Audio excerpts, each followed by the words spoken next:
স্বাধীনতার ঘোষক জিয়াউর রহমান, তার স্মৃতিকে আমরা বারবার স্মরণ করি। তার স্মৃতি আমাদের সব সময়ের জন্যই জাগরুক, দেশের মানুষের জন্য জাগরুক। তার শাহাদাত বার্ষিকী উপলক্ষে আমরা তাই কর্মসূচি গ্রহণ করেছি। সেই কর্মসূচি এখন আমি আপনাদের সামনে জানিয়ে দিচ্ছি। আমরা 25শে মে থেকে 1 জুন পর্যন্ত 7 দিনব্যাপী কর্মসূচি, এই 7 দিনব্যাপী কর্মসূচি আমরা গ্রহণ করেছি। এর মধ্যে ঈদ পড়বে, এই কারণে হয়তো কেউ যদি কোনো আলোচনা সভা বা অন্য কিছু 2-1 দিন পরেও করে তাতে কোনো অসুবিধা নেই। তবে আমাদের কর্মসূচি 25 তারিখ থেকে 1 জুন পর্যন্ত এটি চলবে। শাহাদাত বার্ষিকী উপলক্ষে পোস্টার প্রকাশ করা হবে। শাহাদাত বার্ষিকী উপলক্ষে বিভিন্ন অঙ্গ সংগঠন তারা আলোচনা সভা, পোস্টার প্রকাশ করবে। এবং 31শে মে রবিবার বেলা 2টায় বিএনপির উদ্যোগে রাজধানীর রমনাস্থ ইনস্টিটিউশনে যে দলের পক্ষ থেকে যে আলোচনা সভাটা হয় সেই আলোচনা সভাটি অনুষ্ঠিত হবে। এটি 31 তারিখে বেলা 2টার সময়। আমরা একদিন পরে এটা রেখেছি, কারণ 30 তারিখের আগের দিন হচ্ছে ঈদের পরের দিন, তো সেই কারণে আমরা ওটা রাখিনি। কারণ ঢাকা থেকে অনেকেই দেশের ঢাকার বাইরে চলে যাবেন, গ্রামের বাড়িতে যাবেন, এই কারণে আমরা 31 তারিখে এটা রেখেছি।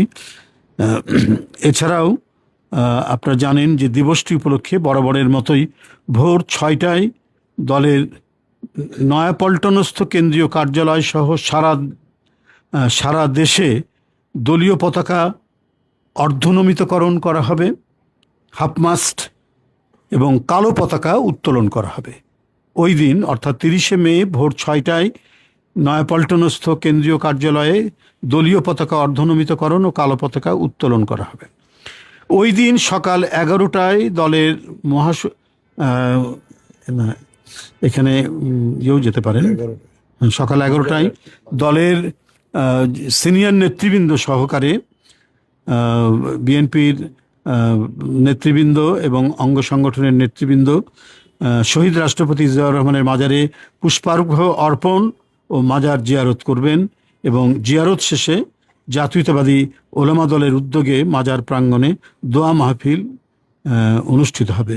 আমরা প্রত্যাশা করছি প্রধানমন্ত্রীর নেতৃত্বে, দলের চেয়ারম্যান তার নেতৃত্বেই সকাল 11টায় আমরা মাজারে যাব। আমরা তার সাথে আলোচনা করে আমরা জিনিসটা ফিক্স করব যে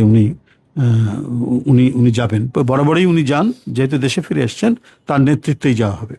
দিবসটি উপলক্ষে ঢাকা মহানগর উত্তর ও দক্ষিণের প্রতি থানায় দুস্থদের মাঝে কাপড়, চাল, ডাল সহ খাদ্য সামগ্রী বিতরণ করা হবে। শুকনো যে জিনিস আছে সেগুলো আমরা বের করবো। এইভাবে সারা দেশে বিএনপির উদ্যোগে শহীদ রাষ্ট্রপতি জিয়াউর রহমানের 45তম শাহাদাত বার্ষিকী উপলক্ষে সারা দেশে জেলা ও মহানগরী সহ সকল ইউনিট এবং উক্ত ইউনিট সমূহের অধীনস্থ সকল ইউনিটে কার্যালয়ে 30শে মে ভোর 6টায় দলীয় পতাকা অর্ধনমিতকরণ, এটা বলেছি, ও কালো পতাকা উত্তোলন করা হবে। এবং নিজ নিজ এলাকার সুবিধা অনুযায়ী আলোচনা সভা, দোয়া মাহফিল ও দুস্থদের মাঝে কাপড়, চাল, ডাল সহ খাদ্য সামগ্রী বিতরণ করা হবে। এছাড়াও আজকে যে আলোচনা হয়েছে, আলোচনা সভায় আমাদের বিভিন্ন নেতৃবৃন্দ তারাও কিছু দিয়েছেন, কর্মসূচিগুলো দিয়েছেন। যেটা আমাদের প্রধান কর্মসূচিটা আমাদের বললাম, তারাও বলছে, এটাও আপনাদের কাছে বলে রাখি, সেটা হলো ওলামা দল তারা একটি আলোচনা সভা করবে। তারপরে জাসাস তারা একটি সেমিনার করবে 31শে মে।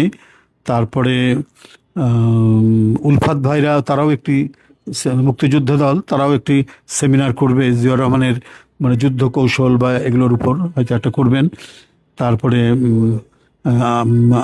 আবুল কালাম তাঁতি দল তারাও আলোচনা সভা করবেন, পোস্টার করবেন। ছাত্রদল নাসির তিনি বলেছেন যে ওই দিন বিভিন্ন কার্যালয়ে, শিক্ষা প্রতিষ্ঠানে মিলাদ করবেন, রচনা প্রতিযোগিতা করবে এবং চিত্রাঙ্কন করবেন। নুরুল ইসলাম নয়ন যুবদলের সেক্রেটারি, নুরুল ইসলাম নয়ন এমপি যুবদলের সেক্রেটারি বলেছে পোস্টার করবেন। 10টি বিভাগে 10টি আলোচনা সভা তারা করবেন এবং তার কর্মময় জীবনের উপর বিভিন্ন কন্টেন্ট তারা তৈরি করবেন। জিলানি এমপি যে স্বেচ্ছাসেবক দলের সভাপতি, তিনিও বলেছেন পোস্টার করবেন, আলোচনা সভা করবেন। এবং যদি প্রধানমন্ত্রীর কর্মসূচি হয় বিভিন্ন স্পটে তো যেমন যান, অ্যাজ বিফোর, তাহলে স্বেচ্ছাসেবক দলেরও যেন একটা রাখা হয়, স্পট রাখা হয়। মিন্টু মহানগর দক্ষিণ, সে বলেছে যে তারা পোস্টার করেছে এবং তারা ইতিমধ্যেই বিভিন্ন থানায় বসেছে, এছাড়াও বিবিধ কর্মসূচি।